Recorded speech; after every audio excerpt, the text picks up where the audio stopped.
네, 이 시간 우리 함께 하나님의 말씀 보겠습니다. 하나님의 말씀은 우리 마태복음 1장 18절에서 21절 말씀 같이 보십시다. 마태복음 1장 18절에서 21절 말씀입니다. 네. 함께 우리 같이 하나님의 말씀 같이 한 목소리로 합독해서 읽도록 하겠습니다.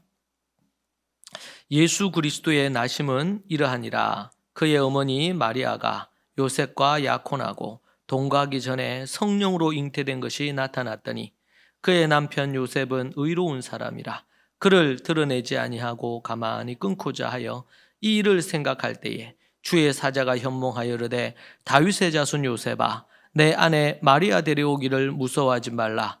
그에게 잉태된 자는 성령으로 된 것이라. 아들을 낳으리니 이름을 예수라 하라. 이는 그가 자기 백성을 그들의 죄에서 구원할 자이심이라 하니라. 아멘. 네.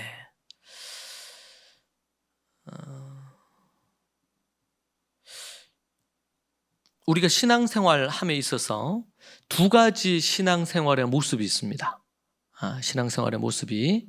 네. 자, 우리 말씀 들을 때 우리 아이들도 우리 자녀들도 눈은 목사님 보고 입은요. 입은 어떻게 아멘 아멘 해야지. 아멘 아멘. 눈은 누구를 봐요? 목사님 보고. 입은 아멘 아멘 하고 손은 설교 노트 다 가져왔죠? 설교 노트 안 가져온 사람 오늘 집에 가서 우리 부모님들이 한 대씩 때려주세요. 설교 노트가 반드시 있어야 돼. 설교 노트 합니다. 설교 노트를 가져오든지 뭐 어떤 형태로 필기할 수 있도록. 눈은 목사님 보고 손은 노트하고 입은요. 아멘 아멘 반응을 해야 돼요. 이게 이제 이 세 가지가 기본 말씀을 듣는 자의 자세다. 자세. 그리고 여기 추가한다면 찬양할 때 온 마음과 뜻과 힘을 다해가지고 찬양을 하고. 오늘 찬양하고 뭐 죽을 것처럼 그렇게 찬양하고. 예배도 오늘 하나님 앞에 예배 드리고 오늘 마지막 예배다. 이런 심정을 갖고 그렇게 하나님 앞에 예배해야 됩니다. 그럴 때 주님 받으십니다. 그거 받으세요. 자, 우리가 신앙에는 크게 몇 가지? 두 가지다. 두 가지. 하나는 어떤 신앙이 있냐면 종교 생활적인 신앙이 있어요. 종교 생활. 이 사람들은요 꼭 주일 되면 반드시 교회를 갑니다. 매일 성경도 읽습니다. 또 기도도 합니다. 그리고 예배 때가 되고 그러면 반드시 시간 맞춰서 와서 예배도 드립니다. 심지어 늦지도 않아. 시간 맞춰서 와요. 뭐 늦게 오는 사람들도 뭐 어떤 경우는 늦는 게 습관이 된 사람도 있을 수 있는데 그러면 안 돼. 그런데 이런 사람들은 철저해요. 그리고 헌금도 정확하게 헌금도 드립니다. 11조도 드리고 감사헌금 드리고 필요한 거 딱딱 맞춰 드립니다. 자, 그런데 이런데 뭐가 문제냐면 마음으로 하나님을 사랑하지는 않습니다. 이제 종교 생활은 해요. 그런데 마음으로 사랑하지는 않아요. 근데 또 한 스타일의 신앙이 있는데 그건 뭐냐면 마음과 뜻과 힘을 다해서 하나님을 사랑하는 신앙이 있습니다. 사랑하는 신앙. 이 신앙은 마음이 겸손합니다. 그리고 하나님 앞에 나아가서 기도합니다. 그래서 성경에 보면 대표적인 것이 바리새인과 세리의 기도가 나옵니다. 바리새인은 하나님 앞에 기도하는데 앞에 와서 막 하나님 앞에 하나님께 막 뭐 오만 미사 요구를 다 사용해서 기도를 하는데 뜨겁게 기도를 하는 겁니다. 그런데 기도를 자세히 들어보니까 지 자랑만 해. 자기 막 자랑만 해. 이번 주에 하나님 제가 뭘 했는데 이런 얘기만. 그런데 세리는 저 구석에 앉아가지고 하나님 앞에 나올 자신도 없어요. 가슴을 치면서 주님 저는 죄인입니다. 저를 용서해 주세요. 저는 하나님의 사랑과 은혜를 받을 자격이 없습니다. 저 같은 거 버려져 마땅한데 하나님 저를 사랑해 주시니 참 감사합니다.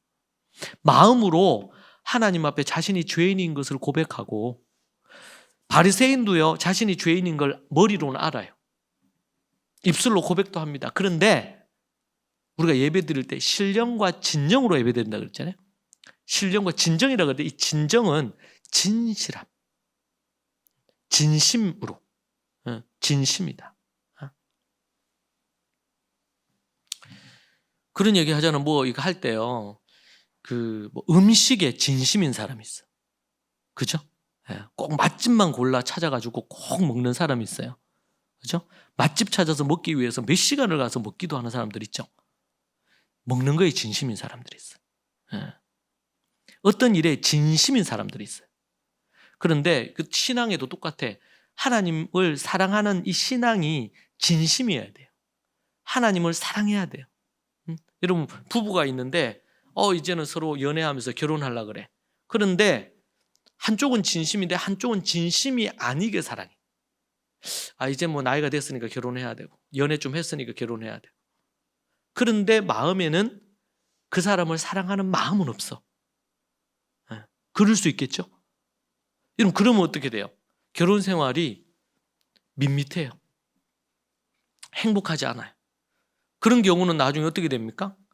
새로운 누군가가 마음에 들어오고 사랑하게 되면 언제라도 이 결혼 생활을 깨트릴 수가 있어요. 왜? 진심으로 사랑하지 않으니까. 그런데 진심으로 사랑하면 나이가 들어 결혼 20년, 30년, 40년 이래 지나도 보면 사랑스러운 거예요. 이게 진심이냐 아니냐. 바리새인들 중에 많은 사람들이 진심으로 하나님을 사랑하지 않으면서 종교 생활하는 이들이 있었어요. 그래서 동방 박사들이 왔어요. 왕의 별을 보고 와가지고 동방 박사들이 이 유대 땅에 왕이 나셨다고 이러면서 온 거예요. 그러니까 유대의 왕이 누구냐면 헤롯인데 헤롯과 그 왕궁이 발칵 뒤집혔어요. 아니 지금 왕은 헤롯이고 그리고 그 헤롯 왕가에 뭐 자녀가 태어나거나 이런 게 아니란 말이에요 지금. 그런데 지금 왕의 별을 따라서 저 멀리서 동방에서 동방 박사가 왔잖아요. 그리고 지금 왕이 당연히 왕궁에 있을 거라 생각을 해서 왕궁으로 갔는데 왕궁에 없네? 와, 기이한 일이죠. 그러니까 이 헤롯이 엄청 화가 났습니다. 그리고 지금 뭐 난리가 났어요. 그래서 이 헤롯이 불렀죠. 서기관, 대제사장들 다 불렀습니다. 도대체 이 동방 박사들이 와서 왕을 찾고 있는데 이게 무슨 일이냐? 도대체 왕이 이 땅에 태어난다는 게 무슨 말이냐? 그러니까 이 대제사장과 서기관들은 성경에 능통한 사람이잖아. 그러니까 이미 메시아에 대한 예언, 예수님에 대한 예언이 이미 있었단 말이에요. 이사야는 700년 전, 예수님 태어나기 700년 전에 예언을 했고 구약 시편부터 시작해서 미가서 성경 곳곳에 메시아의 탄생에 대한 기사가 나와 있단 말이에요. 그러니까 대제사장과 서기관들은 성경을 연구하는 사람들이니까 그들이 아는 거죠. 이 얘기를 들을 때. 그래서 얘기했어요. 베들레헴에서 메시아가 나실 것을 누구한테 얘기를 해준 거예요 지금? 헤롯 왕한테 얘기한 거예요. 소위 말해서 이 완전 미친 놈들이죠. 대제사장하고 서기관들하고 지금 헤롯이 그걸 알면 어떻게 할 거야? 당연히 죽이죠. 왕이 어떻게 하늘 아래 태양이 2개가 있을 수 있냐 말이야. 그런데 그것을 얘기를 한 거예요. 그래서 어떻게 됐습니까? 동방박사 떠날 때 얘기하죠. 나도 그에게 경배하려고 하니까. 아주 영악하죠. 거짓말하죠. 나도 경배할 테니 알게 되면 나중에 경배하고 돌아와서 우리에게 알려달라. 그리고는 이 동방박사들이 안 온 거예요. 그러니까 어떻게 했어요? 아이들 그 때를 생각을 해서 2살 미만의 아이들을 그 지역의 아이들을 싹 다 죽여버리잖아요. 대학살이 일어났어요. 정말 무서운 일이에요. 이 성탄의 이 즈음에 일어났던 이 잔혹한 대량 살상이, 그것도 어린 아이들을, 갓난 애기들을 죽여버린 거죠. 여러분, 누가 그 짓을 했어요? 서기관 대제사장들이에요. 지금으로 얘기한다면 그냥 어떤 이 교단들마다 총회장들, 그리고 신학 교수들이 모여가지고 지금 메시아가 어디에서 날지 누구한테 얘기해 준 거야? 왕한테, 헤로드 왕한테 얘기를 해준 거예요. 이 성경에 무식한 헤롯은 모르잖아요. 지금 예수님이 태어날 때부터 누구에 의해서 죽을 뻔했냐면 대제사장과 서기관들, 율법학자들에 의해서 예수님은 죽임 당할 뻔했어요.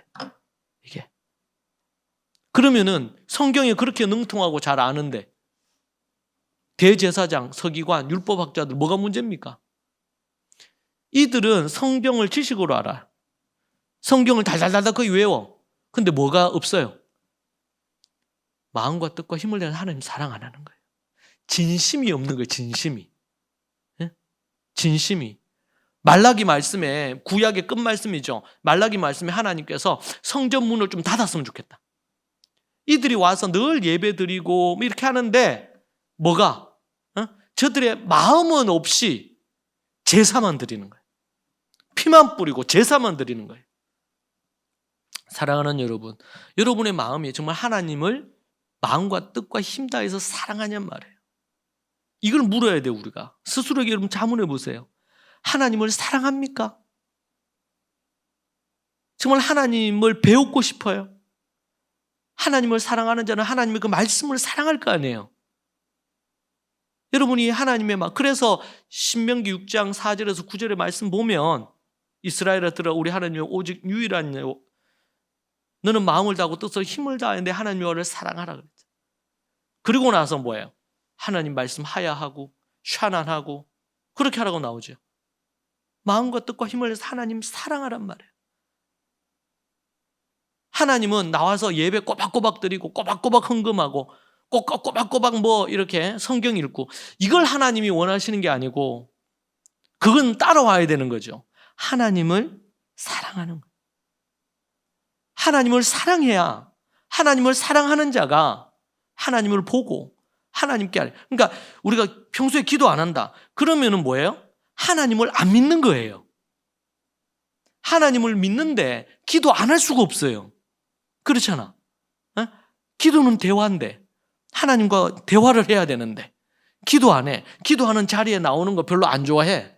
하나님 말씀 잘 안 봐. 이게 뭐의 문제예요? 종교적으로 성경 좀 봐라, 기도 좀 해라. 굳이 그럴 필요 없어요.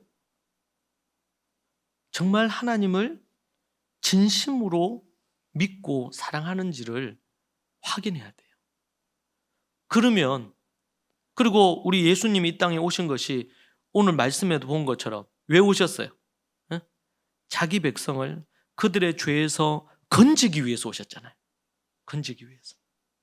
그러니까 우리가 지금 신앙이 두 가지 있다고 그래서 하나는 뭐예요? 종교 생활로서의 신앙이 있고 또 하나는 진심의 신앙이 있어요.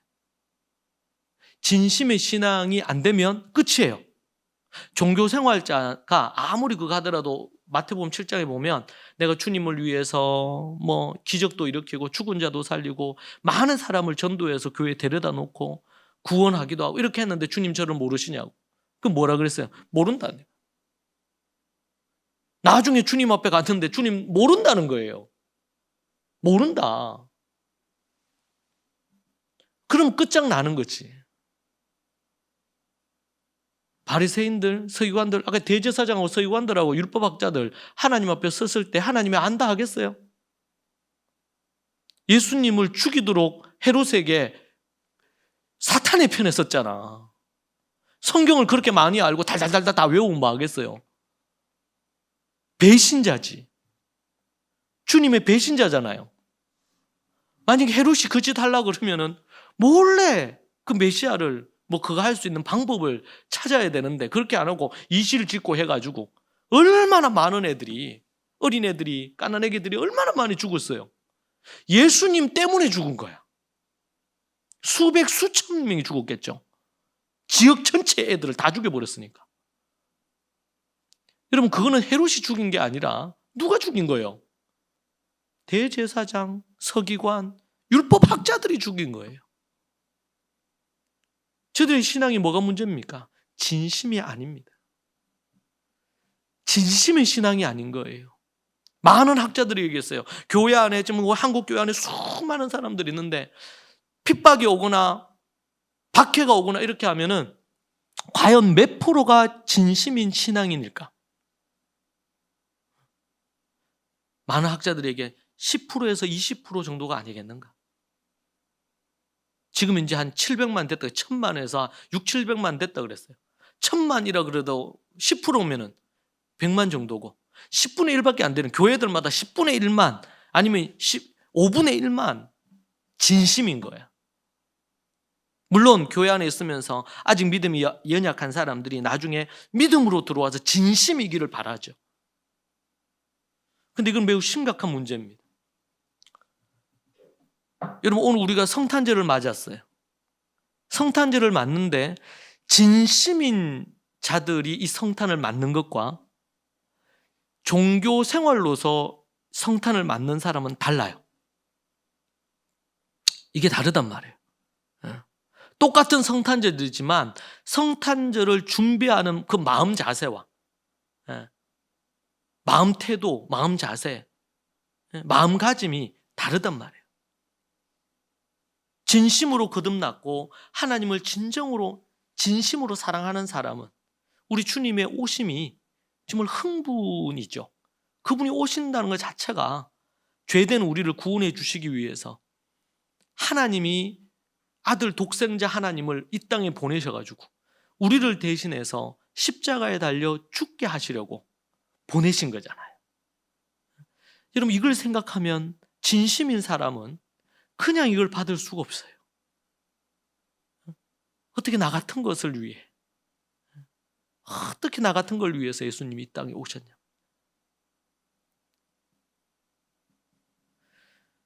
그냥 종교생활하는 사람들은 여느 때와 다름없이 신앙생활합니다.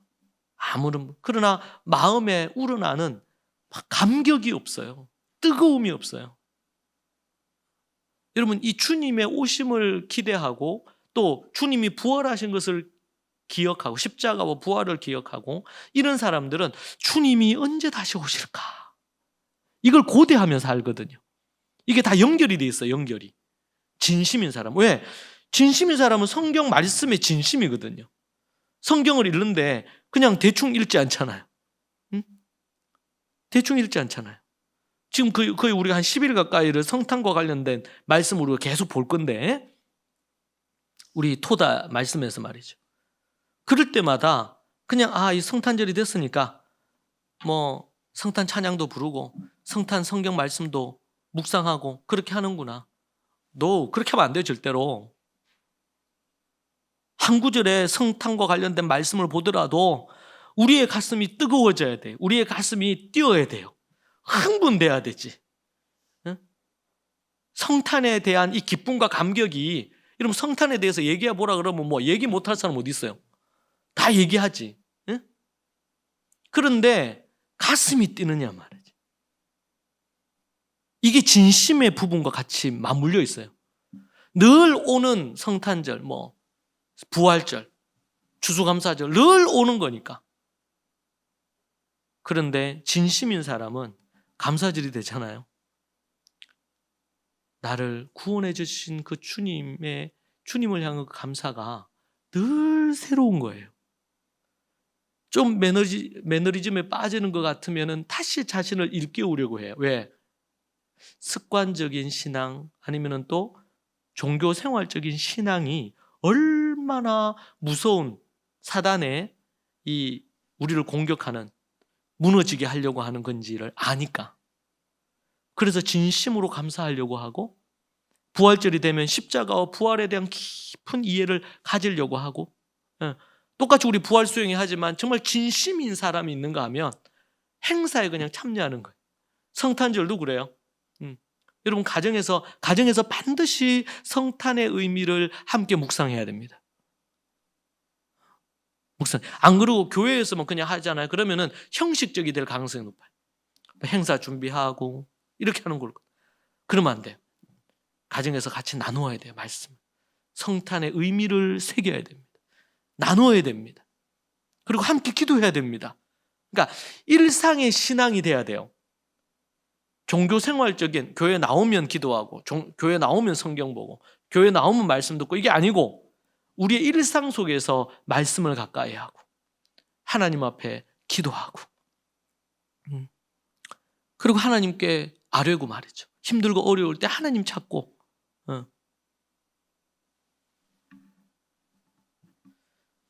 그게 이런 그 진심이 없으면 이런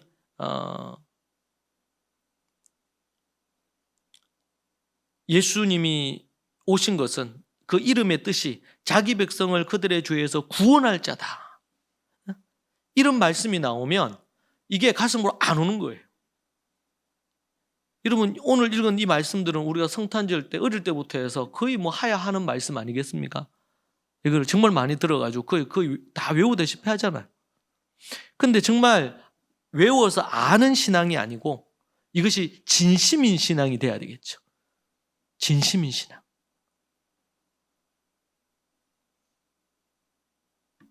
죄에서 구원하기 위해서 오신 그 예수님을 위해 나는 뭘 해야 될까? 근데 그 주님을 생각하며 내가 어떻게 살아야 될까? 예수님은 이 땅에 우리를 위해 자기를 주시기 위해서 십자가에 달려 죽으시고 부활하셔서 우리에게 영생과 구원을 주시기 위해 오셔서 나를 건져주셨는데 나는 이 땅에 태어나서 예수님의 탄생을 생각하면 나는 이 땅에 왜 태어나서 나는 무엇을 위해 사는 존재가 되어야 되나? 예수님처럼 우리도 살아야 될 거 아니에요? 예수님이 이 땅에 오셔서 사셨던 것은 우리가 어떻게 인생을 살아야 될지를 말씀해 주시려고 하는 거거든요. 요즘 저는 우리 슬로건이 말씀의 사람이잖아요. 말씀의 사람. 여러분 우리 인생의 목적이 말씀의 사람이 되는 게 인생의 목적이에요. 뭐가 되는 게? 말씀의 사람이 되는 게 말씀의 8가지를 말씀을 읽고 묵상하고 하야하고 연구하고 토론하고 그걸 갖고 하나님 앞에 글을 쓰고 그리고 그걸 또 전하고 가르치고 그걸 실천하는 거. 인생의 목적이 뭐냐? 말씀이에요. 말씀의 사람 되는 거예요. 말씀의 사람 되는 거. 이게 인생의 목적이라니까요. 내가 뭐 잘 먹고 잘 살고 뭐 이게 아니에요.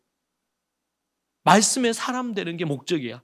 그럼 여러분들이 하루 중에 뭐 이렇게 아침에 눈을 뜨고 아니면 또 학생들은 방학을 하면 방학에서 시간이 좀 여유가 있잖아요. 그러면 아침에 눈을 떠서 뭐 하고 살까? 오늘 하루 뭐 하고 살까? 이렇게 생각할 때 딴 생각을 하지 말고 틈만 나면 말씀 읽고 틈만 나면 성경을 하야하고 틈만 나면 연구하고 네?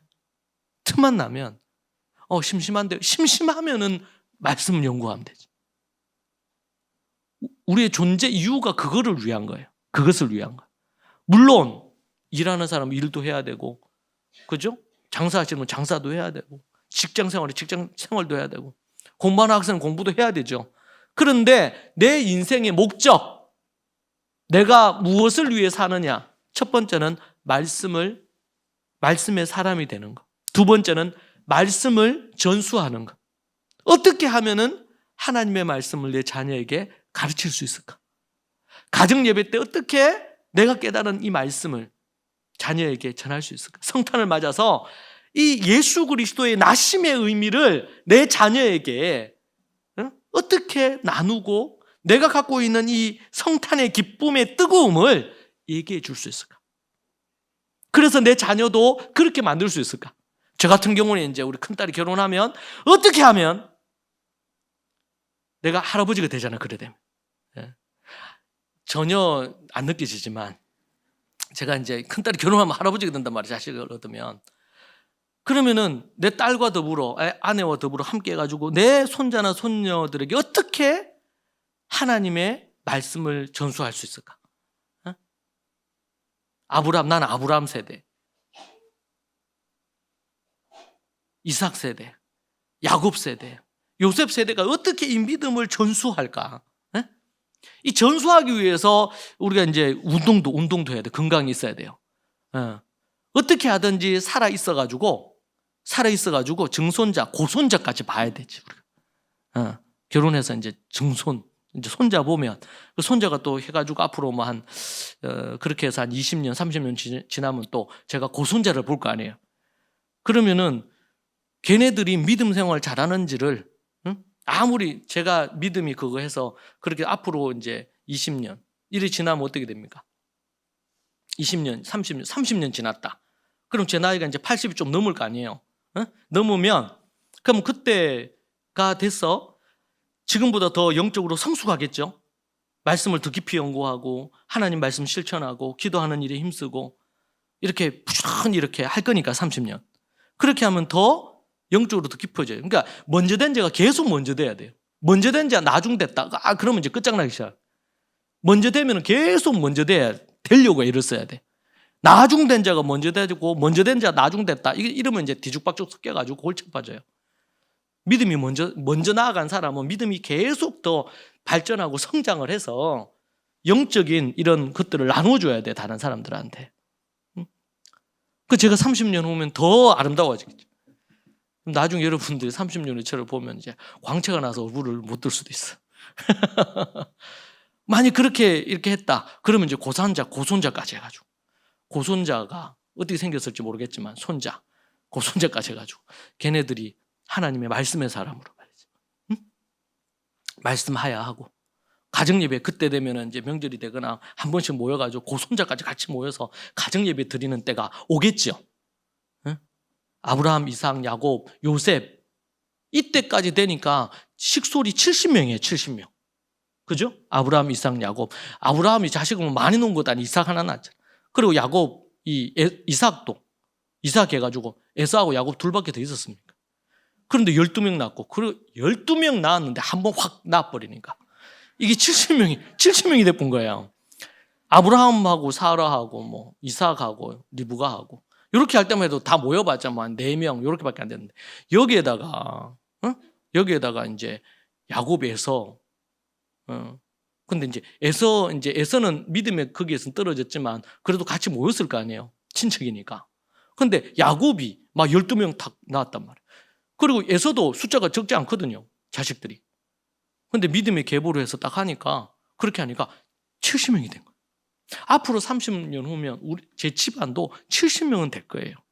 일단 3명이 됐고 결혼 1명씩 탁탁 하면은 6명 딱 되고 그러면 이제 어딥니까? 노아 할아버지 때처럼 기본 8명이 방주에 들어가잖아요. 근데 이 자식들이 한 번 더 자녀를 생산해버리면 숫자가 그래 된단 말이지.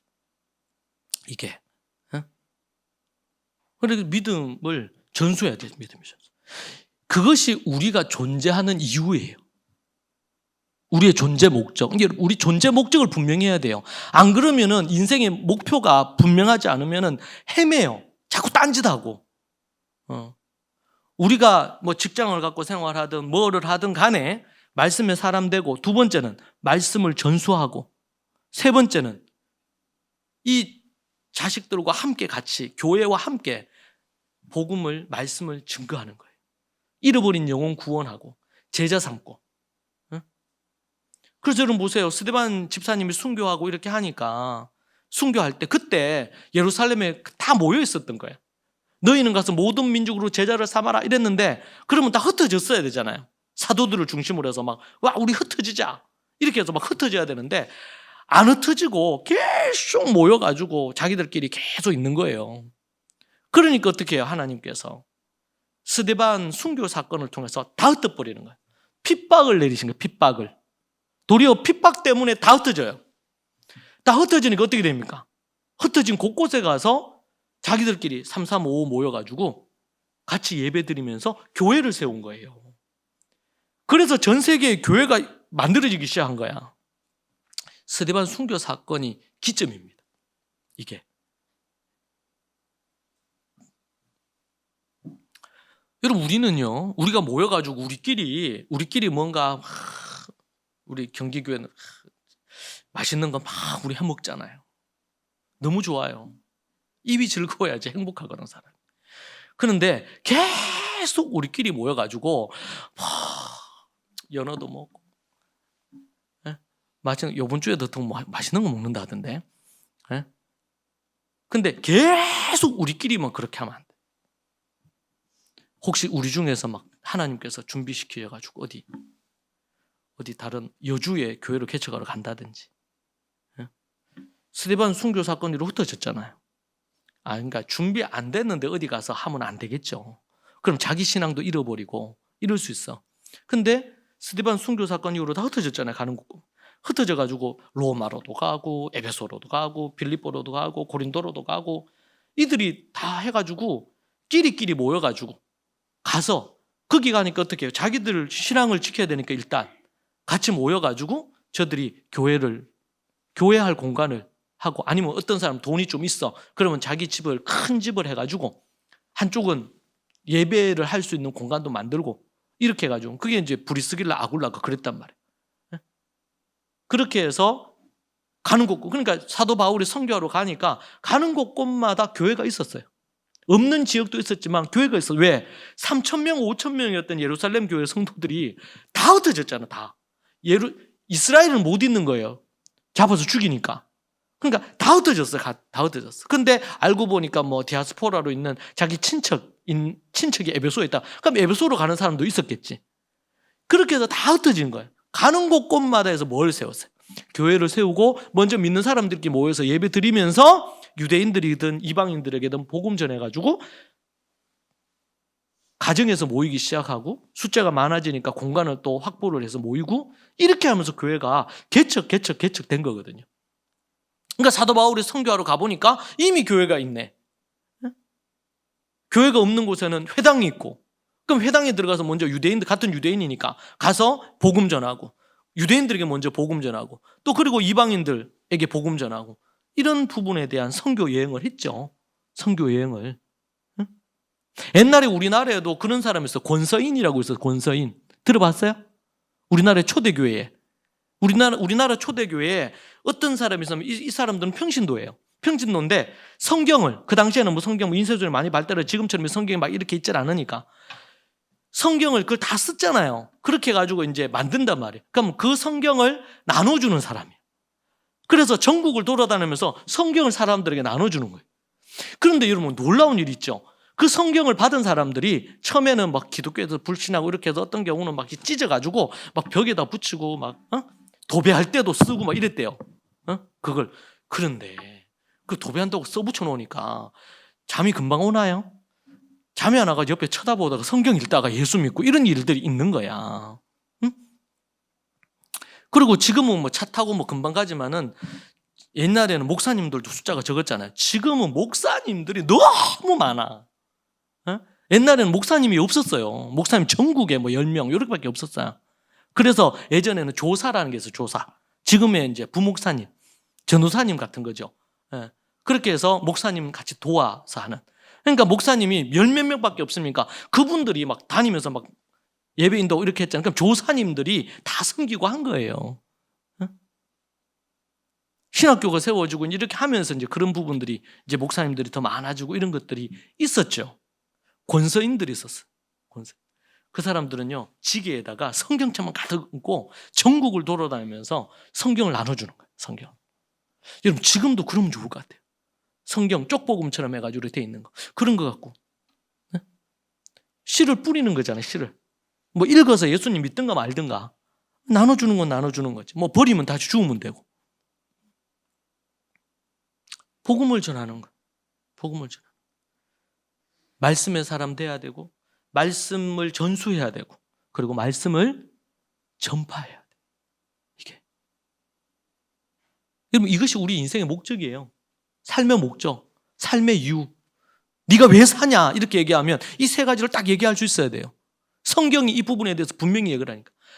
말씀의 사람 되는 거는 목사님이나 뭐 신학생들이나 신학교 가는 사람들이나 그렇게 하는 거지, 뭐 평신도들이 뭐 말씀의 사람, 그거는 잘못된 신앙이에요. 1세기 초대교회에 보면은 나오잖아요. 그게 가정 예배를 다 드리잖아요. 다.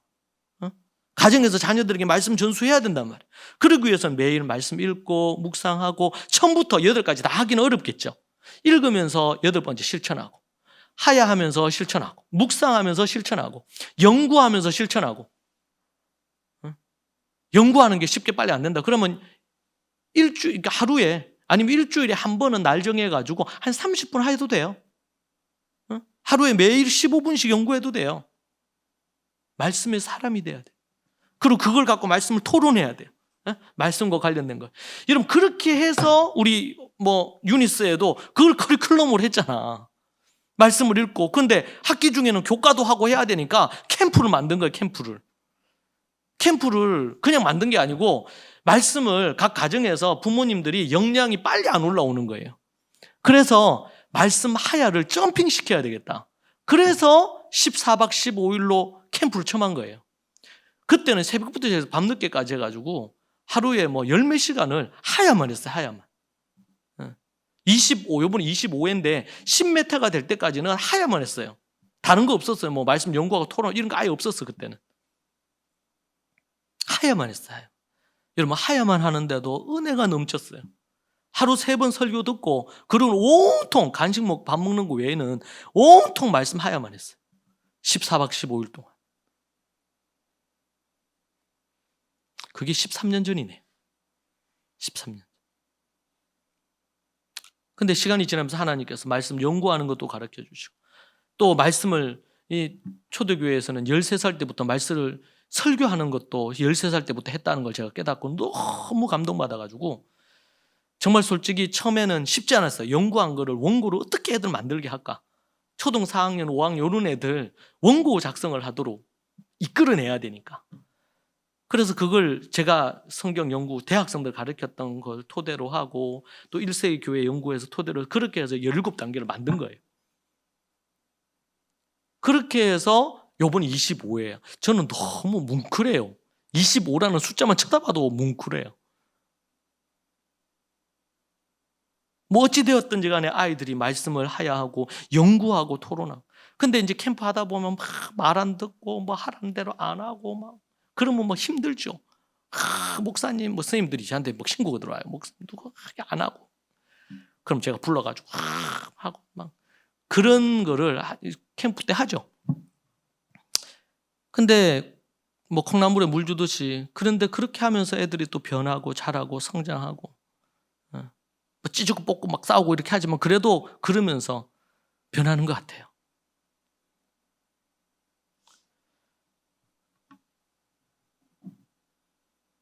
우리의 인생의 목적을 분명해야 됩니다. 저는 제 인생의 목적이 뭐냐 묻는다면 이 3가지로 압축할 수 있어요. 제가 교육을 하는데 교육하는 목적은 4가지예요. 순종하는 3살, 복종하는 7살, 효도하는 10대, 토업한 세상 만드는 20대 만드는. 그러니까 대학 이제 들어간 친구들 같이 해가지고 우리 책도 나누고 가정 각가지 주제를 갖고 서로 애들한테 얘기하고. 왜냐하면 20대 때 꼭 갖춰야 될 것들이 있으니까. 제가 20대였다면 읽었으면 하는 책들을 선정해서 같이 읽고 나누거든요. 그거 다 이 안에 포함돼요. 순종하는 3살, 복종하는 7살, 효도하는 10대, 아름다운 세상 만드는 20대 이 안에 포함. 아니면 말씀의 사람, 말씀 전수, 말씀 전파. 이 2가지 안에 다 포함돼요. 그럼 이게 성경이 우리에게 얘기하는 명령이에요. 명령. 여러분에게 내가 지금 뭔가 약간 시간이 나는 것 같아. 하는 것 같아. 근데 뭐 해야 될지 모르겠을 때가 있죠. 여러분 하루 중에. 뭘 해야 될지 모를 때. 그럴 때 이거 하시면 돼요. 말씀 연구하시면 되고, 말씀 하야하시면 되고, 말씀 읽으시면 돼요. 그거 하실 때 시간 좀 남는 것 같아. 이러면은 그냥 그거 하면 돼. 딴 거 할 거 없어요. 그거 하면 돼요. 공부하는 학생들은 열심히 공부하고 이렇게 하다가 갑자기 뭔가 약간 시간이 남아. 그러면 성경을 읽으면 돼. 성경 하야하면 되고.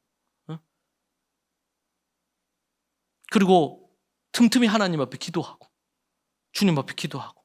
우리 심령이 뜨거워야 되거든요, 이게. 오늘 예수님이 오신 목적이 뭡니까? 자기 백성을 저들의 죄에서 구원하기 위해서 오신 거예요. 이름의 뜻 자체가 그 이름의 뜻이 있어요. 자기 백성을 저들의 죄에서 건진다. 예수님이 오신 목적이 죄인들을 구원하기 위해서 오신 거예요. 다르게 표현하면 십자가에 달려 죽으시고 부활하기 위해서 오신 거예요. 이 목적이 분명하죠. 이것은 뭐예요? 우리에게 평안, 샬롬을 주고 안식을 주기 위해서 오신 거예요. 죄인된 인간은 안식이 없어요. 왜요? 죄로 인해 가지고 우리가 하나님을 떠났기 때문에 마음에 평안이 없어요. 여러분, 죄의 삭은 사망이고 죄의 삭이 사망이에요. 사람이 죽으면 어떻게 돼요? 그 다음은 사람이 죽으면 죄인된 인간은 지옥불에 떨어집니다. 여러분, 지옥이 있습니다. 지옥이. 성경에 보니까 이 지옥을 뭐라고 표현했어요? 야고보서 3장 6절에 이렇게 나옵니다. 혀는 곧 불이요 불의 세계라. 혀는 우리 지체 중에서 온 몸을 더럽히고 삶의 수레바퀴를 불사르니라. 그러니까 혀에 대한, 말에 대한 얘기를 하면서 그 사르는 것이 지옥불에서 나느니라, 이렇게. 지옥을 표현할 때 나오는 게 뭐냐면 불이에요. 불. 뜨거운 불. 지옥은 불입니다. 불. 그래서 부자가 죽어가지고 지옥 갔는데 지옥에서 저 아브라함 품 안에 있는 나사로를 보면서 그가 얘기한 게 뭡니까? 너무 뜨거운 거예요. 여러분, 뜨거운 것 있어봤어요? 제가 중학교 때였던 것 같아요.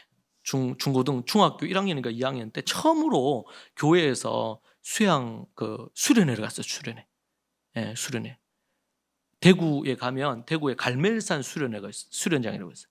갈멜산. 예. 근데 그 갈멜산 수련관은 어떤 곳이냐면요. 옛날에 암자 있잖아요. 암자. 산 꼭대기예요. 꼭대기. 제일 꼭대기. 예. 그러니까 거기 올라가려면 거의 1시간 넘게 걸어가야 돼요. 산 꼭대기까지 가야 되니까. 근데 산 꼭대기에 뭐가 있냐면 암자가 있는 거, 암자가. 작은 절이 있단 말이에요. 절이.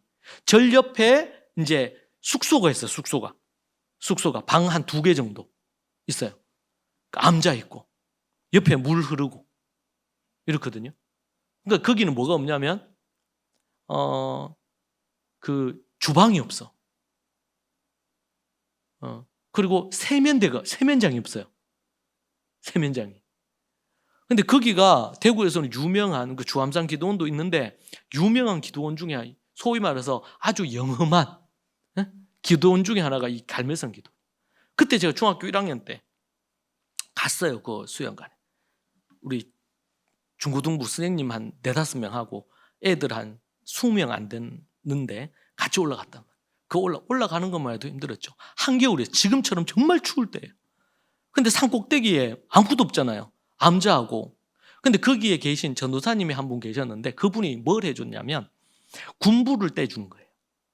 군부를. 딱 들어갔는데 방에 방 딱 2개 있어요. 응? 남학생 방 하나, 여학생 방 하나. 한 10명 잡으면 꽉 차요. 방 하나에. 그래가지고 그렇게 들어갔는데 이미 들어가 보니까 그 구들장에 장판 있잖아요. 장판이 뜨거운 것 때문에 이게 눌러붙은 거야. 이게 눌러붙어가지고 그냥 이제는 이제 말랐어. 딱딱해져 있어요. 근데 이제 거기 가서 1박 거의 뭐 밤늦게까지 프로그램하고 막 말씀 듣고 기도하고 그러고 나서는 뭐 밤에 이제 레크레이션 하나 하고 그러고 나서 이제 밤에 자는데 잠을 잘 수가 없는 거예요.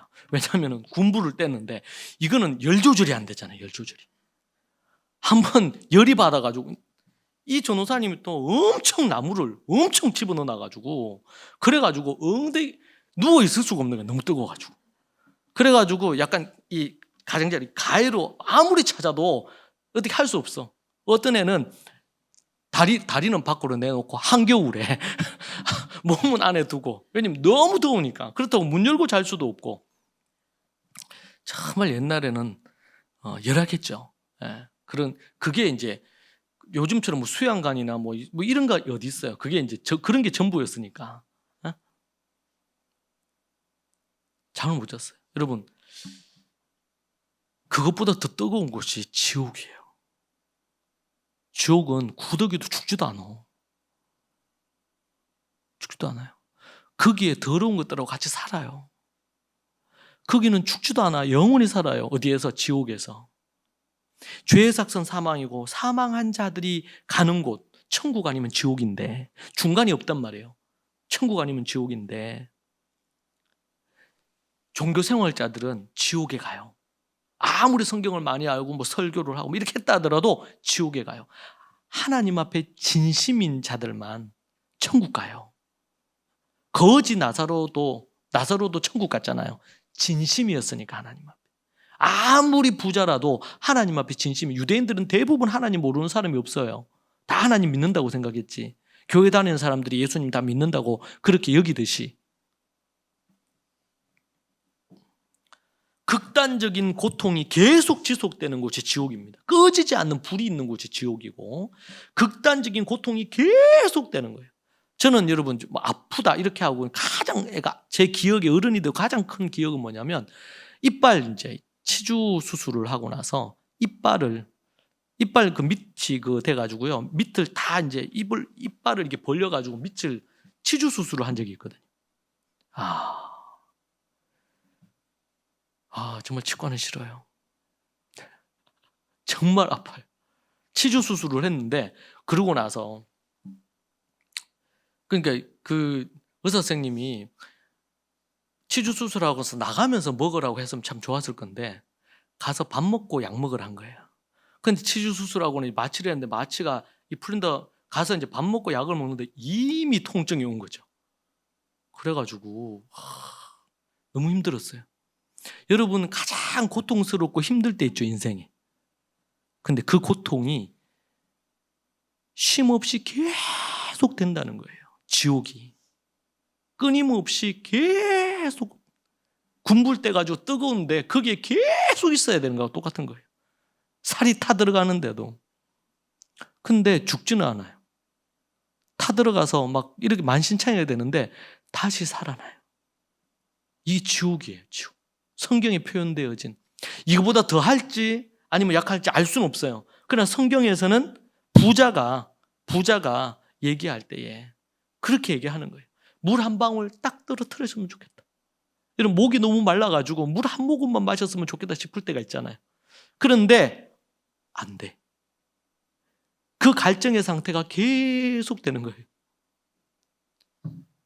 그것이 하나님을 대적하고 하나님을 경외하지 않았던, 하나님 앞에 진심이지 않았던 사람들이 가는 곳이 바로 그런 지옥입니다.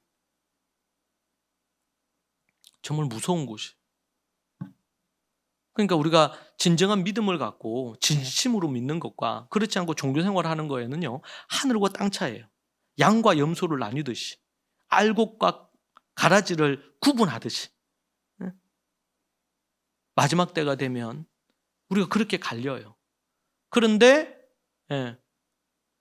한 가족이라도 누구는 천국 가지만 누구는 지옥 갈 수도 있어요.